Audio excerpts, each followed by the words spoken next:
O cliente diz: Ah, mas você me cobrou R$ 500 e já conseguiu fazer em menos de um dia. claro, senhor. Não cobrei pelo tempo que levaria para fazer, e sim pelo serviço que me foi solicitado a fazer. O profissional não está lhe vendendo diária, ele está vendendo compromisso, dedicação, qualidade. Resultado de anos de dedicação, trabalho duro, estudando técnicas novas, para ter mais agilidade, para que possamos entregar o melhor acabamento possível. Então não seja mão de vaca. Pare de chorar e aprecie o acabamento, veja o quanto valeu a pena contratar um bom profissional.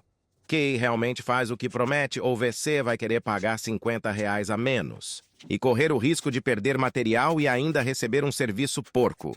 Pois é, se você quer um material ou ferramenta de melhor qualidade, você certamente pagará mais caro. Porque a mão de obra de um bom profissional teria que ser barata desvalorizada? Pega a visão, meu amigo.